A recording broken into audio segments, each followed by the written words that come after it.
close your eyes and let the modern world fade into the shadows. Imagine the sound of shifting sands, carried by a warm, twilight breeze across an endless desert. Beneath the amber glow of a dying sun, a great river flows silently, carving its way through stone and time. This is the Nile. For thousands of years, its waters have witnessed the rise and fall of empires, the construction of monuments that defy human imagination, and the secrets of men and women who walked the earth not as mere mortals, but as living gods. Among all the mysteries buried beneath the golden sands of Egypt, one question has lingered longer than most, whispered in the corridors of ancient palaces, and debated in the halls of modern academies. It is a question that challenges our understanding of morality, society, and the human heart. Why did the absolute rulers of the ancient world, the pharaohs of Egypt, turn away from the rest of humanity to marry their own sisters? To the modern mind, the concept of royal incest evokes a sense of deep discomfort, a violation of a universal human taboo. We look back through the lens of our own understanding, wondering how a civilization so advanced, so deeply attuned to medicine, mathematics, and stars, could embrace a practice so fundamentally destructive. It is easy to assume that these unions were born of madness, or perhaps a strange, isolated form of passion that defied the boundaries of nature.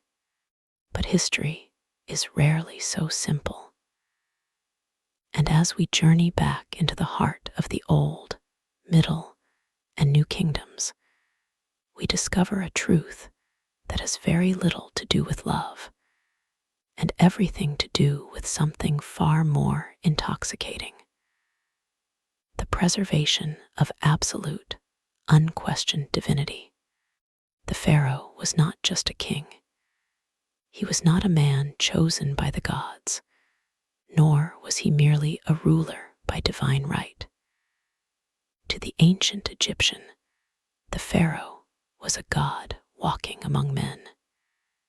He was the living embodiment of Horus on earth, and upon his death, he would transform into Osiris, the lord of the underworld. He was the solitary bridge between the cosmos and the earth, the one responsible for maintaining the eternal balance of the universe, the law that kept the stars in their courses, the sun rising in the east, and the Nile flooding its banks to bring life to the black soil. When a being holds the weight of the universe on his shoulders, the rules of ordinary mortals cease to apply. A god cannot seek a mate among the daughters of men. To marry outside the divine lineage was not merely a political compromise. It was a dilution of the sacred blood that kept the cosmos alive. As the night deepens, let us travel back to the golden age of Egypt, into the candlelit chambers of the palace at Thebes, where the fate of dynasties was sealed not by romantic devotion, but by the cold, calculated demands of eternity. In the grand tapestry of human history, royal marriages have almost always been used as diplomatic currency. In ancient Mesopotamia, in Rome, and throughout medieval Europe, kings gave their daughters to foreign rivals to seal treaties, secure borders, and forge alliances. A princess was a bridge between two worlds, a token of peace painted in the colors of a wedding gown. Yet, for much of its long and glorious history, Egypt chose a different path. While foreign princesses were occasionally brought into the pharaoh's vast harem to appease neighboring empires like the Hittites or the Mitanni, the great royal wife, the queen who would sit beside the pharaoh on the throne, the woman whose children would inherit the double crown of Upper and Lower Egypt, was almost exclusively chosen from within the immediate family. She was often the pharaoh's full sister, his half-sister, or in some instances, his own daughter. To grasp why this was tolerated, and indeed celebrated, we must look at the unique isolation of Egyptian geography. Shielded by vast deserts to the east and west, and protected by the Mediterranean Sea to the north, Egypt developed a deep sense of cultural superiority. To them, the world outside the Nile Valley was a chaotic, uncivilized wilderness. Foreigners were viewed with suspicion, seen as chaotic forces that threatened the purity of Mad. To allow a foreign princess to become the mother of the next pharaoh was an unthinkable risk.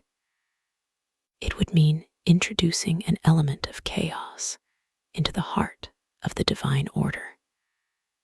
If the bloodline of the living God was mixed with the blood of a lesser, foreign king, would the sun still rise? Would the crops still grow? The psychological stakes were immeasurably high. By marrying within the family, the pharaoh ensured that the crown remained locked within an impenetrable circle of sacred purity. But there was another, more pragmatic layer to this isolation. Power in ancient Egypt was an absolute commodity, and absolute power is a dangerous thing to share. If a pharaoh married the daughter of a powerful Egyptian nobleman, he would instantly elevate that nobleman's family to a position of immense influence. Factions would form within the court.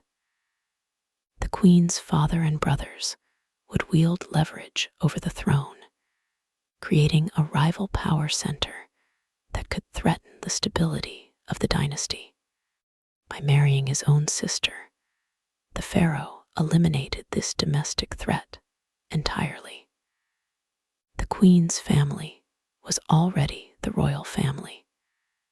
There was no outside clan to appease, no ambitious father-in-law plotting in the shadows of the court, and no secondary lineage waiting to usurp the throne. The treasury remained unified, the titles remained concentrated, and the monopoly on power stayed precisely where it belonged, within the hands of a single, divine household. The sister wife was not just a companion. She was the ultimate political safeguard.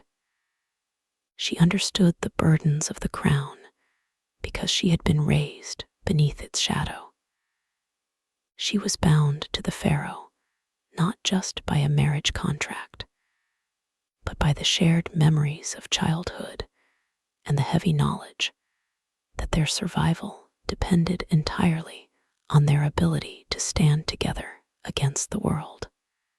As the moon traces its path across the sky, illuminating the silent silhouettes of the pyramids, we must examine the specific dynasties that turned this practice into an art form.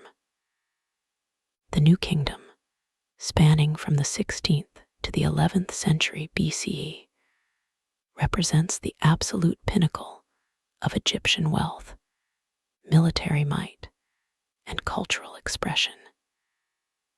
It was also the era where incestuous marriages became most profoundly visible.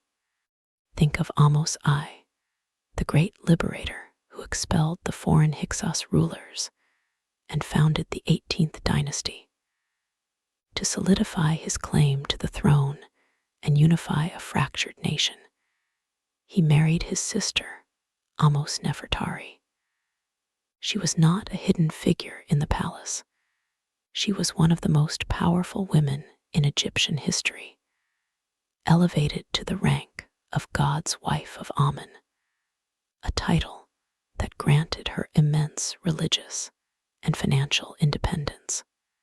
Her imagery survived for centuries, revered by later generations as a protective goddess of the Theban necropolis.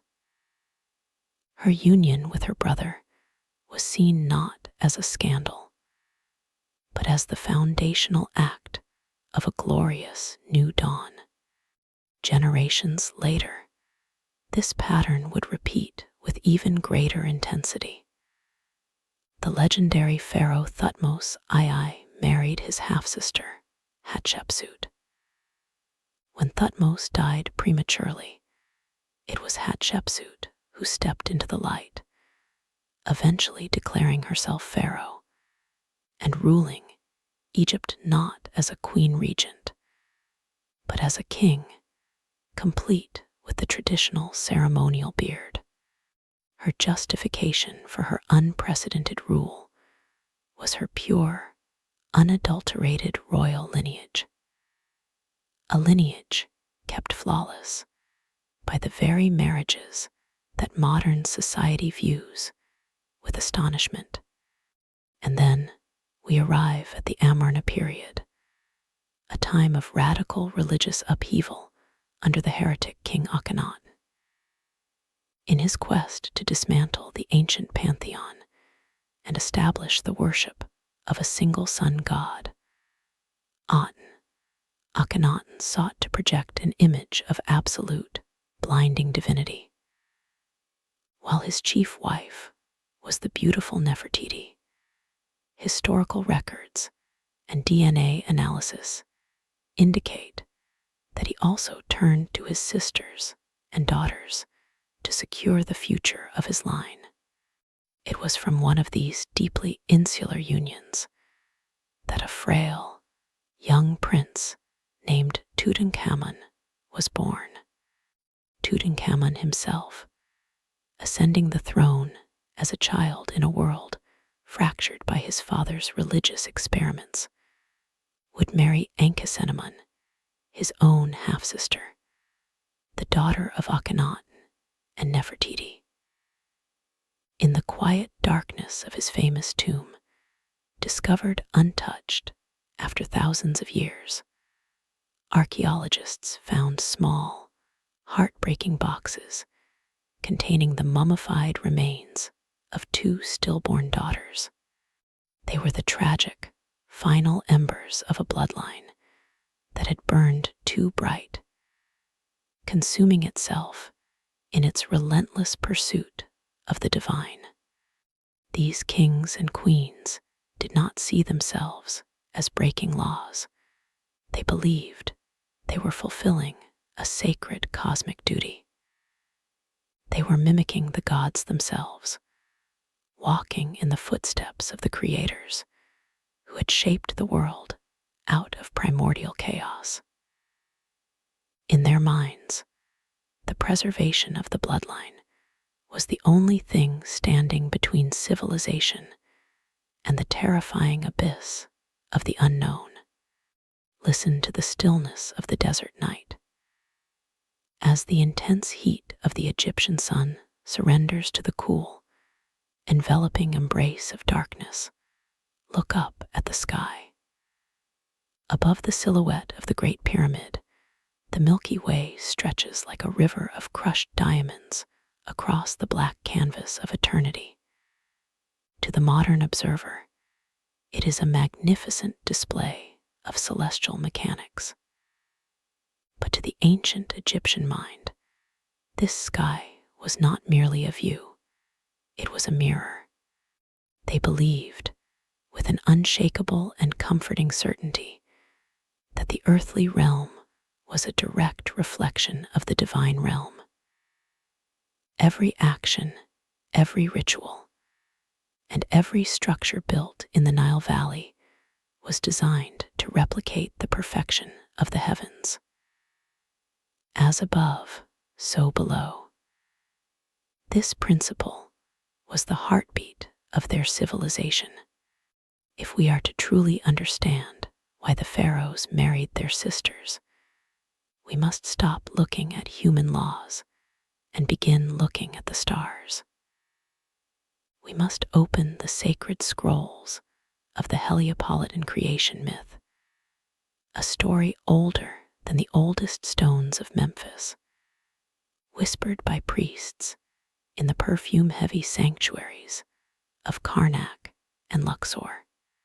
In the beginning, before time itself began to tick, there was only none a dark, boundless, and silent ocean of chaotic waters. From this eternal silence, the first god, Atum, willed himself into existence. Standing upon a primordial mound that rose from the depths, Atum was completely alone. To create the universe, he had to generate life from his own being. From Atum came the first duality, a son named Shu, the god of the air, and a daughter named Tefnut, the goddess of moisture. And here, at the very dawn of creation, the divine blueprint was drawn. Shu and Tefnut, brother and sister, were joined together. From their union came the next generation of the cosmos, Geb, the god of the earth, and Nut, the goddess of the sky. Geb and Nut, too, were brother and sister. They loved each other so fiercely that they were locked in a perpetual embrace, the earth and the sky entangled, leaving no room for life to exist between them. It was their father, Shu, the air, who gently pushed them apart, lifting the sky high above the earth, so that the world as we know it could be born. Through the lens of this ancient theology, incest was not a violation of nature. It was nature. It was the original mechanism of creation. The gods did not look outside their family to build the universe, for there was nothing outside their family. Purity of creation required purity of essence. And the pharaohs, who were considered the direct, physical descendants of these primordial forces, were merely walking the path that had been illuminated by the stars. To marry a sister was to honor the moment the universe was born.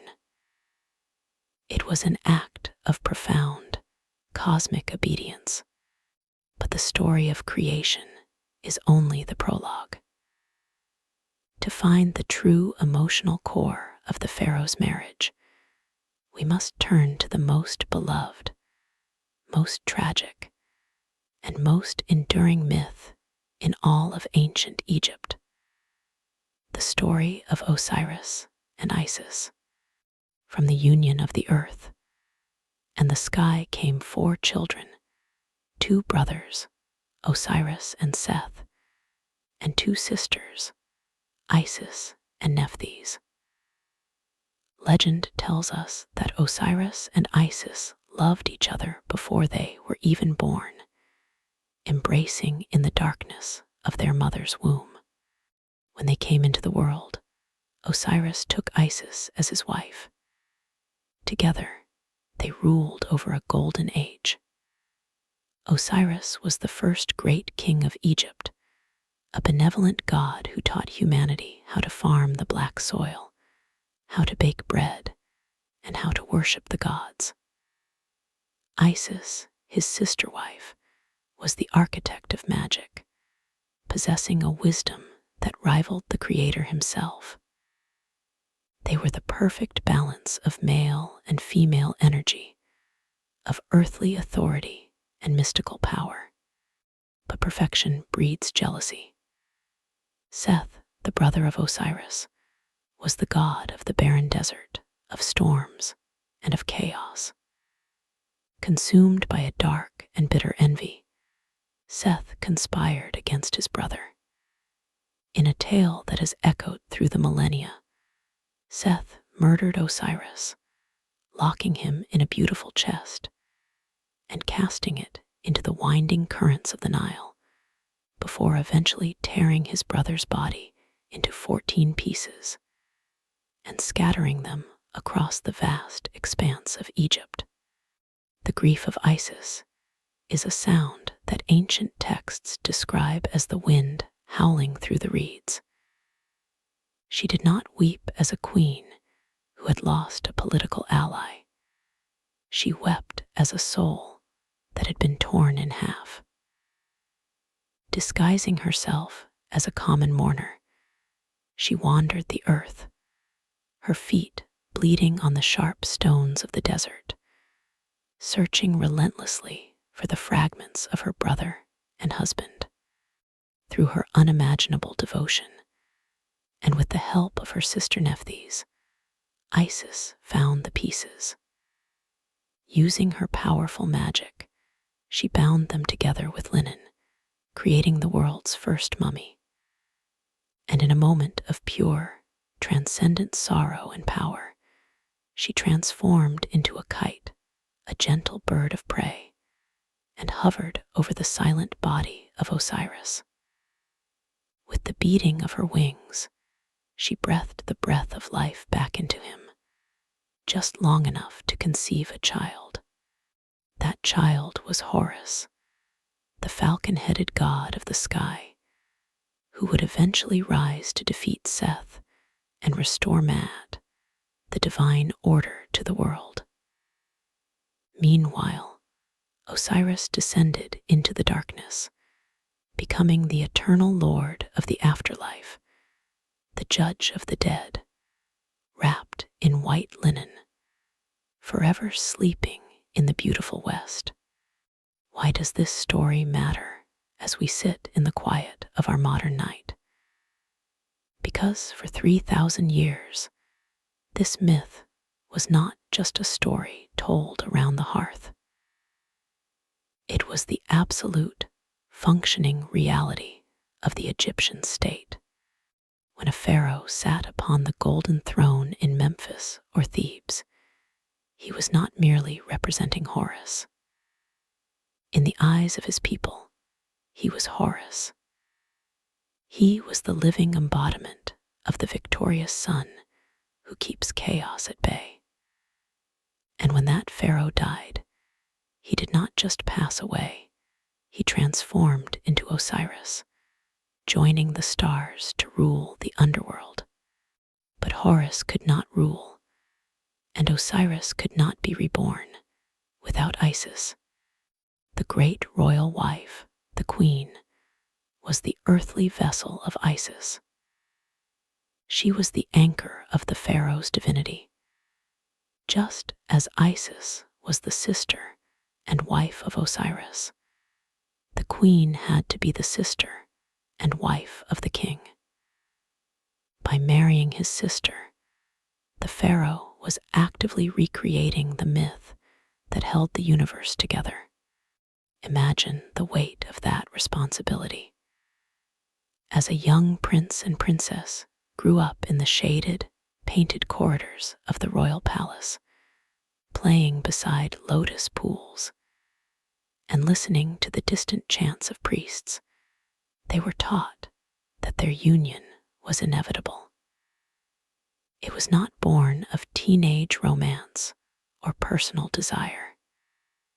It was a divine script they were born to perform.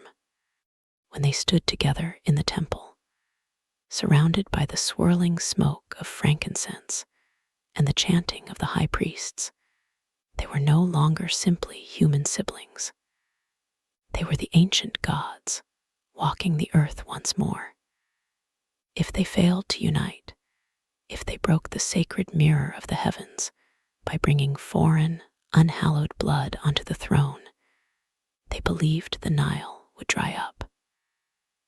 They believed the sun would be swallowed by the serpent of darkness. They believed the world would end. The sister wife was the pharaoh's protector. Just as Isis protected Osiris from the chaos of Seth, the queen protected the king from the spiritual dangers of the mortal world. She was his ultimate confidant, the only other human being on earth who truly understood the crushing, lonely isolation of being a god. As we drift deeper into the night, let us leave the realm of gods and myths and step through the heavy wooden doors of the royal palace. For beyond the theology, there was a deeply human, profoundly pragmatic reality to these marriages. A reality driven by the most earthly of desires, the preservation of unimaginable wealth, and the terrifying fear of losing control. Let the quiet of the night carry you deeper into the past, away from the distant realm of the gods, and down into the dusty, sun-drenched realities of earthly power. We must now look at the laws of inheritance, at the ink on the papyrus scrolls, and at the wealth that flowed into the royal treasury. For all their talk of cosmic balance and divine reflections, the pharaohs were also practical men. They were the custodians of the richest empire on earth, and they understood a fundamental truth that every ruler across time has learned. A crown is only as heavy as the gold that backstops it.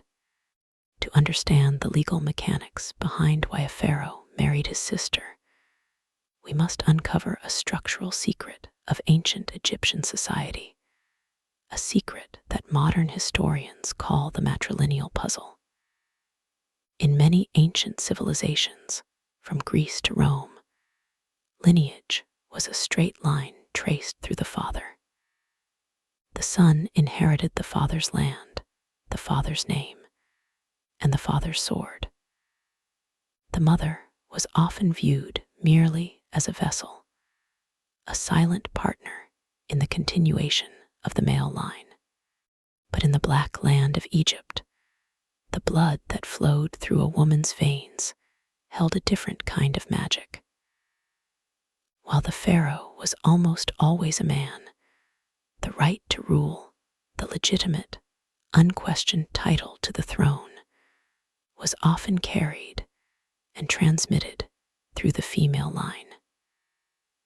The crown was not just a piece of gold passed from a father to a son. It was an inheritance passed through the royal daughter. This meant that the woman who held the title of Hemet Nesut Werti, the great royal wife, was the ultimate kingmaker. Her children were the true heirs, not simply because their father was the pharaoh, but because their mother was the daughter of the previous queen. In essence, the throne belonged to the royal lineage of women, and the man who wished to sit upon it had to align himself with that lineage to validate his authority. Imagine the precarious position of a young prince whose father had many wives. In the vast complexity of the royal harem, a pharaoh would father dozens, sometimes hundreds, of children with minor wives, foreign concubines, and court favorites. But only one woman was the great royal wife, and only her daughters carried the pure, unadulterated essence of the dynasty. If a prince was born to a minor wife, a woman of non-royal blood, his claim to the throne was fragile, a target for rivals and ambitious noblemen. How could he cure this defect in his lineage? How could he transform himself from a mere contender into an undisputed god? The answer was elegant, efficient, and absolute. He had to marry his half-sister or his full sister, the princess who held the matrilineal key to the kingdom. By binding himself to her in marriage, he absorbed her legitimacy. Their union closed the loop of power. The sister's blood validated the brother's crown, and the brother's military and political might protected the sister's inheritance. It was a symbiotic lock, a political masterpiece that kept the highest office in the world perfectly insulated from the ambitions of outsiders. As the hours grow late, consider the staggering wealth that this practice protected. Egypt was not just a country. It was a vast, centralized economic engine.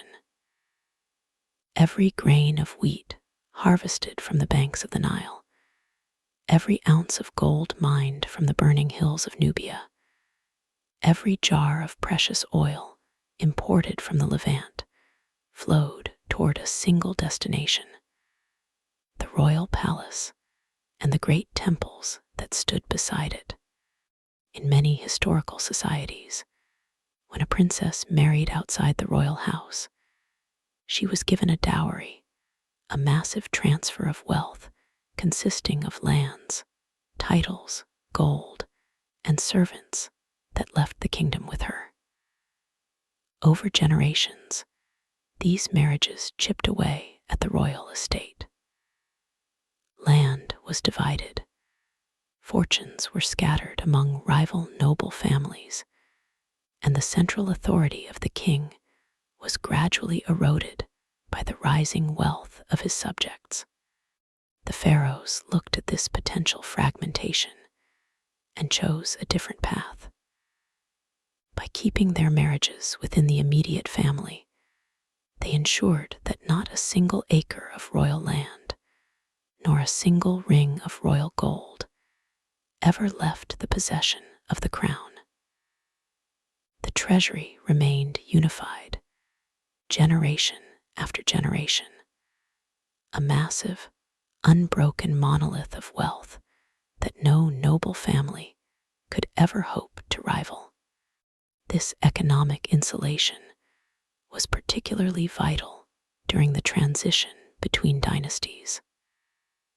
When a pharaoh died without a direct male heir from his primary wife, the kingdom faced the terrifying specter of a civil war. Ambitious generals, powerful regional governors known as nomarchs, and high priests of Amun would look at the vacant throne with hunger in their eyes. If the eldest royal princess were to marry one of these powerful outsiders, that man would instantly become the pharaoh. The entire dynamic of the state would shift. A new family would take control of the state's wealth, and the old bloodline would be extinguished. To prevent this catastrophe, the dying pharaoh, or the court officials who managed the transition, would ensure that the princess was married to her closest male relative, even if that relative was a young boy, a cousin, or her own brother born of a minor wife. The marriage was a shield thrown over the royal treasury.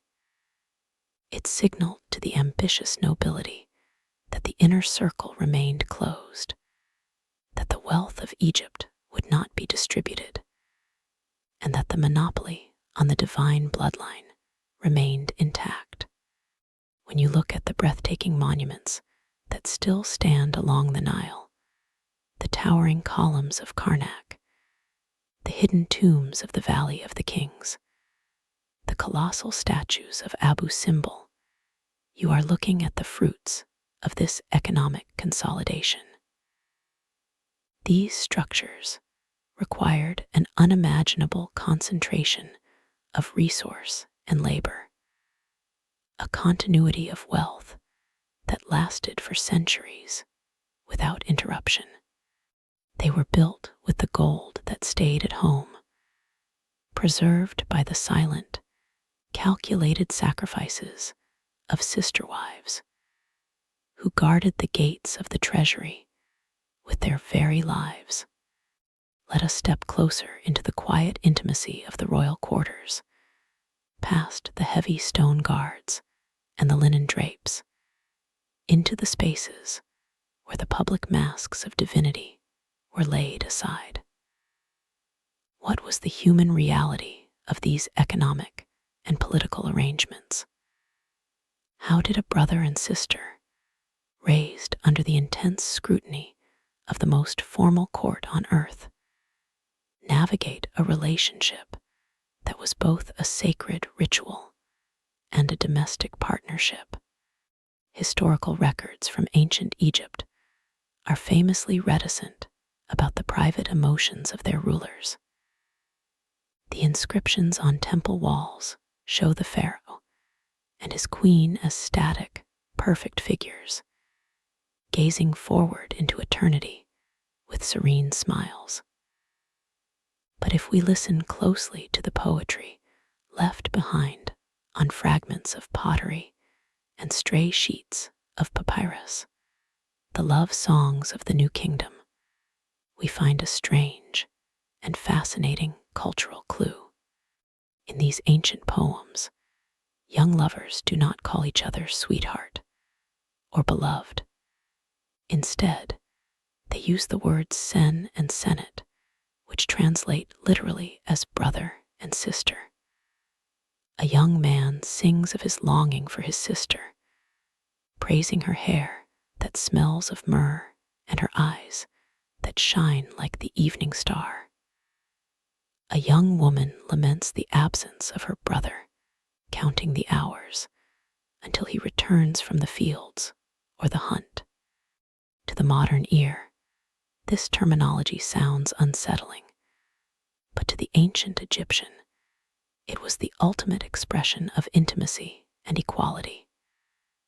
In their world, the relationship between a brother and a sister was considered the closest, most durable, and most honest bond a human being could experience. It was a bond free from the transactional nature of marriage to an outsider. A brother and a sister shared the same origin, the same ancestors, and the same childhood memories. They knew each other's flaws, each other's fears, and each other's dreams before the world imposed its heavy burdens upon them. When a pharaoh married his sister, he was not entering into a relationship with a stranger from a foreign court whose loyalty was always in question. He was standing beside the one person who had been formed in the same mold as himself. In a court filled with scheming courtiers, ambitious priests, and treacherous rivals, the sister wife was often the only person the pharaoh could truly trust. They sat together in the heat of the afternoon, cooling their feet in pools filled with blue lotuses, speaking in whispers about the state of the grain harvest, the rumblings of war on the southern border, and the education of the young princes who would one day inherit their heavy world. The queen was not a passive decoration in the palace. She was a partner in the management of the divine estate. Her interests were identical to his. Her survival was tied to his, and her devotion to the continuation of the line was absolute. As the night air grows cooler, we must confront the final, inevitable truth of this insular world. For all their wealth, all their political genius, and all their appeals to the eternal gods, the pharaohs could not escape the laws of the physical body. The bloodline that they kept so pure so perfectly protected from the contamination of the outside world, was carrying a silent, gathering darkness within it, a genetic toll that would slowly, inevitably, begin to demand its price. Allow the heavy curtains of time to fall closed around you, shutting out the noise of the modern world. We are no longer looking at the grand, sweeping arcs of history or the cold calculations of the royal treasury. We are stepping into the quiet, intimate heart of the palace. We are stepping behind the golden veil. Imagine the absolute stillness of an Egyptian dawn. Before the sun breaks over the eastern horizon, before the chaotic heat of the day begins to bake the mud brick walls of the city, the air in the royal bedchamber is cool, tranquil, and thick with the scent of burning incense. In the center of a vast, high-ceilinged room, shadows play against walls painted with vivid scenes of the marshlands, flocks of wild ducks taking flight, green reeds bending in an invisible wind, and lotus flowers blooming in azure waters. The bed itself is a masterpiece of carved cedar wood, imported from the distant mountains of Lebanon, covered in layers of the finest, most delicate white linen. Here in this silent sanctuary, the brother and sister sleep. They are the rulers of the known world, the living gods of the Nile. But in these fleeting moments before dawn, they are simply two human beings breathing in the quiet dark. Their lives are bound together, not just by titles and crowns, but by the shared rhythm of their daily existence. From the moment they open their eyes, they are surrounded by a world that constantly reminds them of their separation from the rest of humanity. As the first light of Ra, the sun god, pierces the high, narrow windows, the stillness of the room is gently broken. There are no sudden noises in the palace. Everything moves with the slow, deliberate grace of a religious ritual. The royal attendants, moving silently on bare feet, enter the chamber. They bring with them basins of polished alabaster filled with water drawn from the sacred lakes, scented with dissolved natron and the sweet, heavy oils of moringa and almond. The pharaoh and his great royal wife do not speak much in these early hours. There is a deep, unspoken understanding between them, an intimacy born of a lifetime spent in the exact same gilded cage. They have known each other since they were children playing in the shaded courtyards of the harem. They know the subtle shifts in each other's moods, the quiet anxieties that hide behind their stoic faces. They are each other's only true mirror. As the morning unfolds, the siblings begin the slow, arduous process of leaving their humanity behind. To be a god on earth is a physical burden, a daily transformation that requires hours of meticulous preparation. Listen to the soft clinking of gold against stone as the royal jewelers lay out the day's adornments. The queen sits before a polished silver mirror, her reflection bathed in the soft morning light. Her handmaidens carefully comb through her hair, working in rich, fragrant pomades made of beeswax and crushed lilies. The scent of kaifa, a complex, intoxicating incense made of myrrh, frankincense, raisins, and wine drifts through the corridors, masking the earthy smells of the river outside. Then comes the application of the makeup, a ritual shared by both the pharaoh and his sister wife. Using small spatulas of ivory and obsidian, servants apply thick, dark lines of galena powder kohl around their eyes.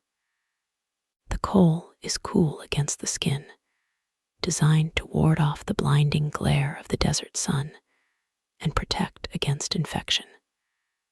But its true purpose is spiritual. As the dark lines extend outward toward the temples, their human eyes are transformed into the piercing, omniscient eyes of the falcon. Next, their skin is dusted with ground malachite, leaving a faint, shimmering green hue that symbolizes resurrection and the eternal fertility of the Nile. Heavy wigs of braided human hair, threaded with thousands of tiny gold beads, are carefully lowered onto their heads. The collars of state are draped around their necks. These Uzek collars are massive, weighing heavy on the collarbones, crafted from row upon row of lapis lazuli, carnelian, and turquoise. The stones are cold at first, a heavy, physical reminder of the weight of Egypt itself. When they finally stand and look at one another, the brother and sister who woke up in the quiet dark are gone. In their place stand two towering, glittering icons. Their faces have become masks of perfect, unreadable serenity. They must not show fatigue. They must not show fear. They are the earthly anchors of the universe.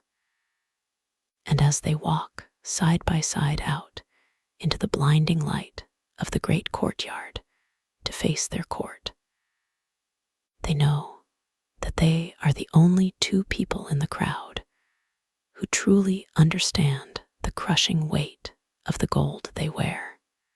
As the sun climbs to its zenith, turning the sky into a dome of white-hot fire, the palace retreats into the shadows. The business of the state, the signing of decrees, the reception of foreign ambassadors, the endless judgments of the viziers, pauses for the afternoon heat. During these slow, suspended hours, the pharaoh and the great royal wife withdraw into the private palace gardens. Let your mind wander through this enclosed paradise. High walls of mud brick, painted stark white, bounce the intense heat away, creating a microclimate of cool, green shade. Tall sycamore fig trees cast long shadows over rectangular pools teeming with tilapia fish. The air is filled with the hypnotic, rhythmic buzzing of bees and the soft splashing of water flowing through irrigation channels. Here, in the shade of a linen pavilion, we find the royal siblings seated across from one another, separated by a small wooden board. They are playing senet, the ancient game of passing.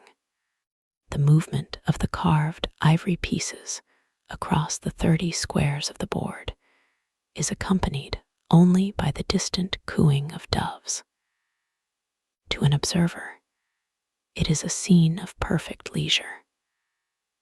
But look closer, and you will see the profound, beautiful isolation of their existence. Who else could the pharaoh truly relax with? If he were to play a game with a nobleman or a general, the game would be fraught with political tension, unseen rivalries, and the constant, exhausting need to maintain his divine supremacy. But with his sister, the power dynamic is neutralized. She does not want his throne. Her power is derived from sharing it. She does not fear his wrath in the way a subject does. for she carries the same sacred blood in her veins. In these quiet garden hours, they speak of the things that gods are not supposed to worry about.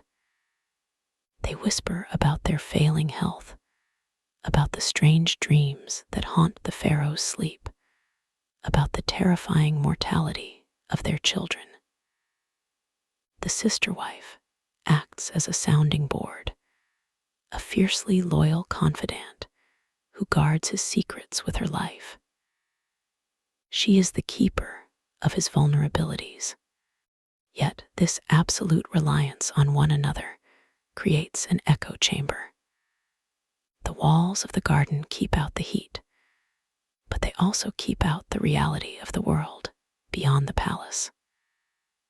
By insulating themselves so perfectly from the nobility and the common people, the sibling rulers become trapped in a beautiful, perfumed illusion. They begin to believe their own mythology. They begin to believe that because their blood is pure, it is invincible. But as the shadows in the garden grow longer, stretching like dark fingers across the painted floors, a silent, invisible threat is already moving through their veins. The very strategy they used to protect their power and elevate themselves above humanity is slowly, quietly pulling them toward a biological abyss. The perfection of the bloodline is a double-edged sword, and the edge that cuts inward is razor sharp.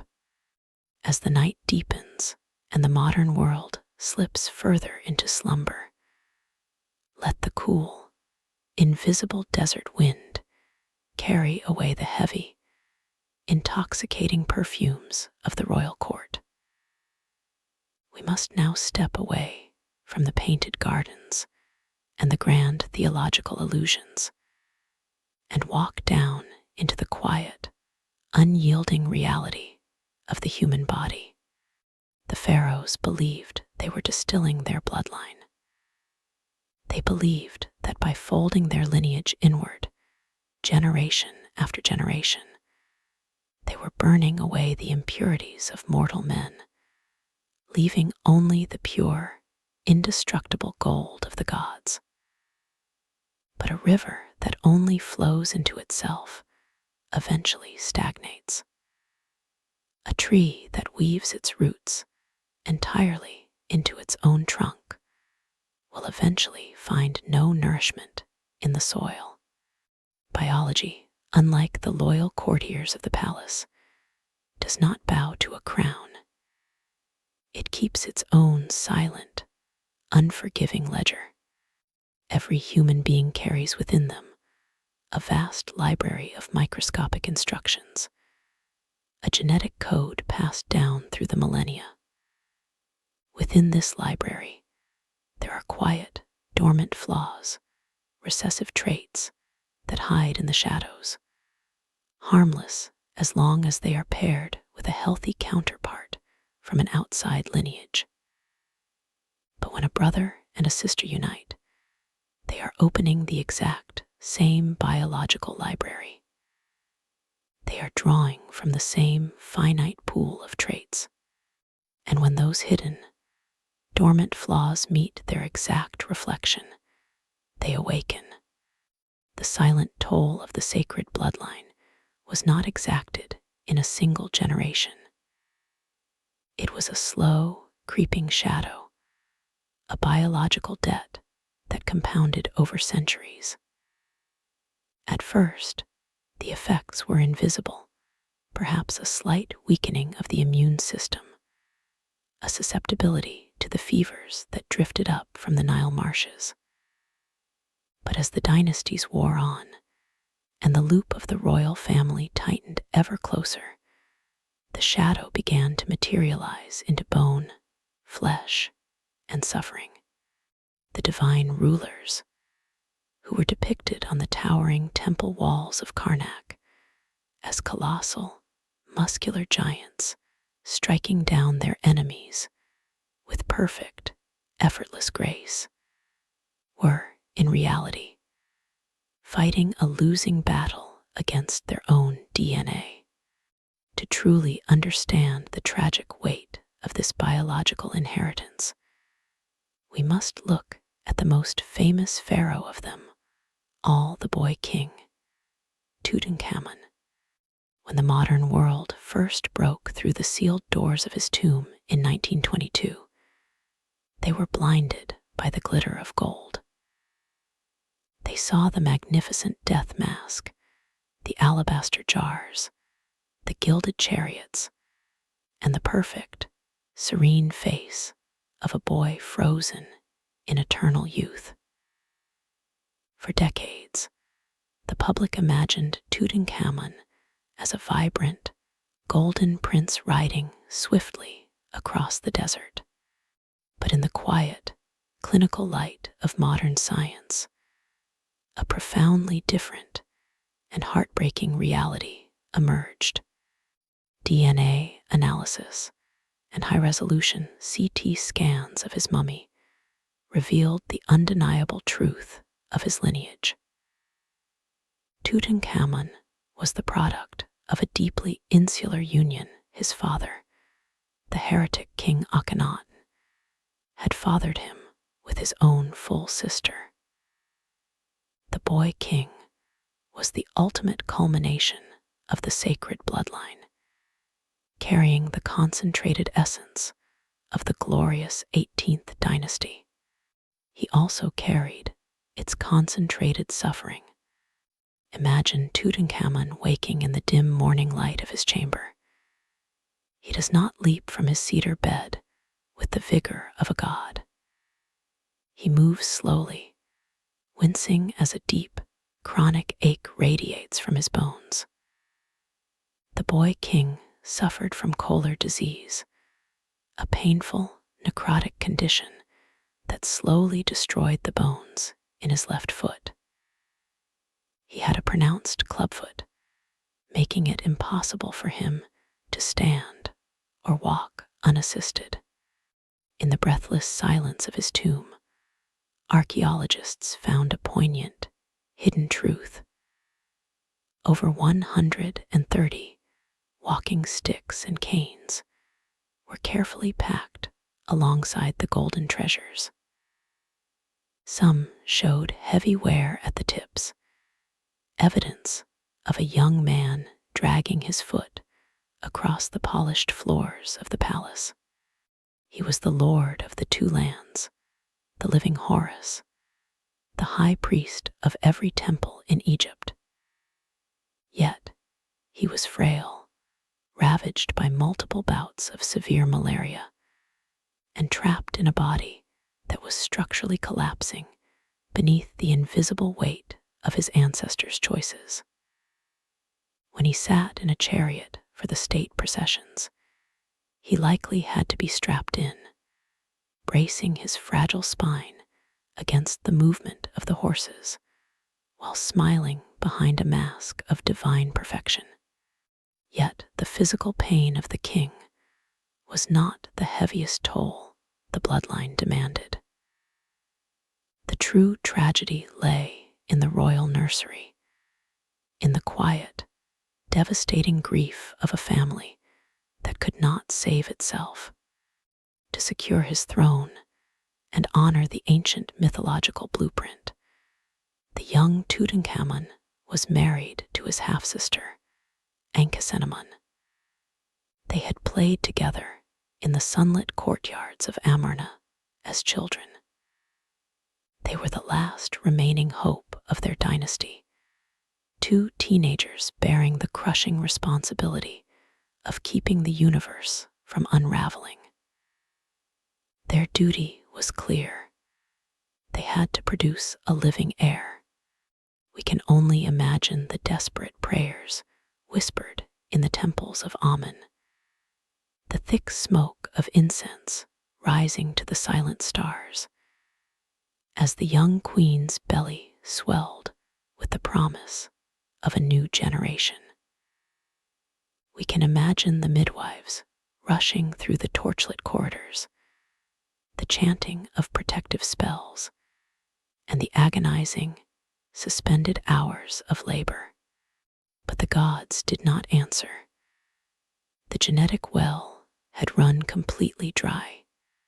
Enkisenamun endured the physical and emotional trauma of childbirth, only to be met with the deafening silence of an infant that would never draw a breath. It happened not once, but twice, when Howard Carter carefully cataloged the treasures of Tutankhamun's burial chamber. He found, tucked away in the treasury room, a simple, undecorated wooden box. Inside were two tiny, exquisite anthropoid coffins, nested within one another like Russian dolls. And inside those coffins were the perfectly mummified remains of two stillborn daughters. One had gestated for merely 5 months. The other had almost reached full term. Rest here for a moment in the solemn quiet of this realization. Strip away the titles, the gold, and the mythology. At its core, this is the story of a young, frail father and a grieving teenage mother, carefully wrapping their unborn children in linen, placing tiny golden masks over their faces, and laying them in the dark. These tiny mummies were not just lost children. They were the final, dying embers of the greatest royal house Egypt had ever known. The 18th dynasty, which had begun centuries earlier with the triumphant, heroic union of Ahmose and his sister Ahmose-Nefertari, had consumed itself. The strategy that had kept their wealth absolute and their power unquestioned had ultimately rendered them physically incapable of surviving. When Tutankhamun died suddenly at the age of 19, there was no royal son to take his place. There was no pure-blooded sister left to legitimize a new ruler. The golden loop was broken. The military generals and the high priests would step into the vacuum, claiming the throne and starting a new dynasty, blending their blood with outsiders once more.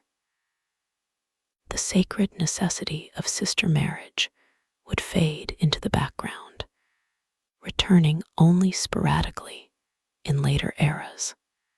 But the memory of that unbroken, insular divine family would linger in the shadows of the temples, a beautiful, tragic monument to a time when human beings tried to build a wall against mortality, only to find that the darkness had been locked inside with them all along.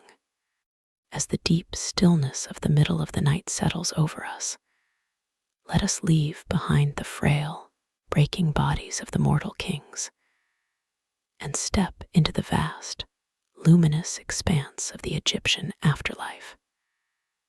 For when the physical body failed, when the genetic toll finally claimed the breath of a pharaoh or his queen, the story did not end.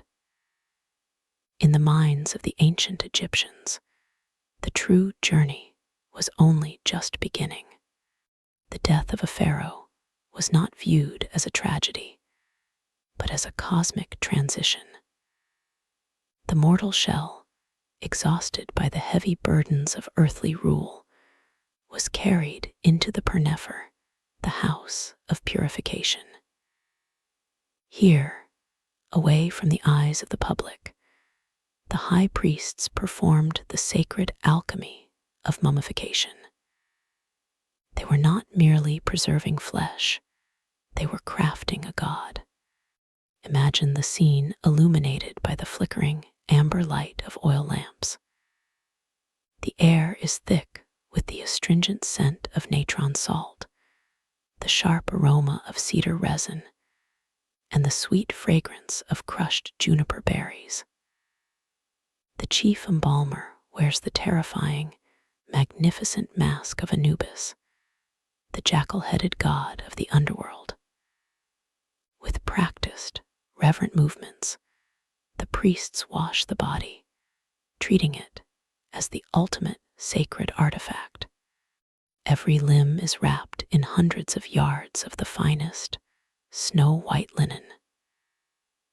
Nestled within these layers are precious amulets of gold, lapis lazuli, and carnelian, the eye of Horus to grant protection, the scarab over the heart to ensure favorable judgment, and the jed pillar to give strength to the spine. As the final linen shroud is tied, the mortal prince is gone.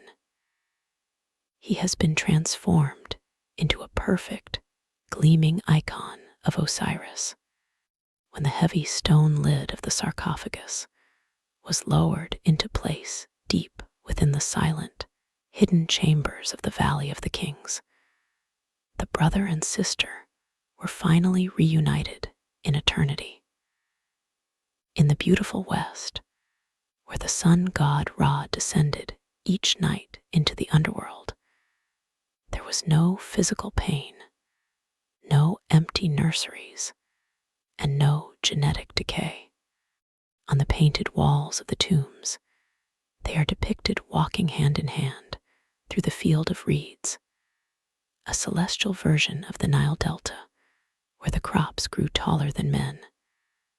The waters were always cool and sweet, and their love could exist free from the practical, crushing anxieties of the mortal state. They had survived the trial of the scales. They had answered the riddles of the underworld gods, and they had taken their rightful place among the unperishable stars. The centuries marched on, and the great dynasties of the New Kingdom eventually crumbled into the dust of history. The palaces of Memphis and Thebes grew quiet, their painted walls peeling under the relentless heat of the desert sun. Yet, the profound psychological and spiritual power of the sibling monarch myth refused to die. It was an idea so potent, so deeply woven into the fabric of human authority, that it survived even the fall of the native Egyptian empires. When Alexander the Great marched into Egypt thousands of years later, followed by his brilliant general Ptolemy, a new Greek dynasty was born. The Ptolemies were outsiders, men of the Mediterranean who spoke Greek, worshipped the gods of Mount Olympus, and viewed the world through the lens of European philosophy. They were pragmatic, cynical, and deeply ambitious. Yet, when they looked upon the towering temples of the Nile and realized the absolute devotion of the Egyptian people to their ancient traditions, they made a startling choice. They did not force Egypt to become Greek. Instead, they allowed themselves to become Egyptian, to secure their legitimacy, to command the wealth of the Nile, and to sit unchallenged upon the ancient throne. The Ptolemaic kings adopted the exact same divine script that had guided the pharaohs for 3 millennia. They began to marry their sisters. Generation after generation, Ptolemies married Cleopatras, creating an insular, fiercely protective loop of Macedonian Egyptian power. The most famous of them all, the legendary Cleopatra VII, was herself the product of this centuries-old tradition. She married 2 of her younger brothers, Ptolemy XIII and Ptolemy XIV, actively performing the ancient role of Isis on earth to protect her kingdom from the encroaching, hungry shadow of the Roman Empire. Even when Rome finally conquered Egypt and the last of the pharaohs passed into history, the myth of the divine brother and sister did not truly disappear. It merely shifted its shape, dissolving into the collective subconscious of the Western world. The image of Isis, the devoted wife and mother, nursing her infant son Horus while hovering protectively over the body of her resurrected husband, traveled across the Mediterranean. It influenced the art, the iconography, and the spiritual language of the early Christian church, echoing softly in the timeless depictions of the Madonna and Child.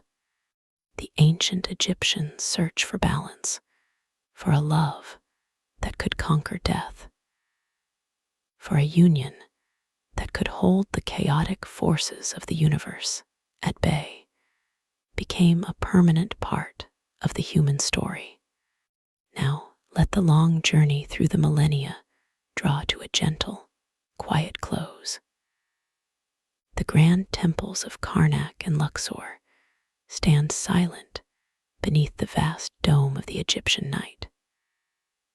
The great columns, carved to look like towering papyrus reeds, cast long, cool shadows across the flagstones where high priests once chanted their sacred spells. The fires on the altars have long since gone out. The smoke of frankincense and myrrh has dissolved into the desert air. The busy, frantic world of political maneuvering, of hoarded gold, of grand architectural ambitions, and of physical suffering has fallen completely away. What remains is the profound, unbroken quiet of the black soil. The Nile continues its ancient, faithful journey, its dark waters slipping silently past the ruins of palaces and tombs, reflecting the cold, brilliant light of the same stars that looked down upon Osiris and Isis at the dawn of time. The river does not care about the names of the kings who tried to harness its magic, nor does it remember the intricate laws of inheritance written on fragile papyrus. It simply flows, a great, rhythmic pulse of life in the heart of the desert. Deep beneath the sands, in the heavy, cool darkness of the earth, the pharaohs and their sister wives rest in absolute peace. Their long, difficult script has been performed to its final line. The golden masks they wear reflect nothing but the quiet dark, their carved smiles frozen in an expression of eternal, unreadable serenity. They are no longer rulers, no longer gods, and no longer prisoners of their own sacred blood. They are simply part of the ancient earth, sleeping safely in the beautiful West. Let your own thoughts begin to drift away from the past, leaving behind the stories of crowns, gods, and empires. The heavy weight of history is lifting, dissolving into the cool night air around you. The room you are in is safe, still, and wrapped in a quiet sanctuary of its own. The long journey is over. The world is at rest. Allow yourself to let go of the day, to sink deep into the soft linen of your own bed, and to follow the ancient rulers of Egypt down into the deep, tranquil, and beautiful darkness of a profound and dreamless sleep.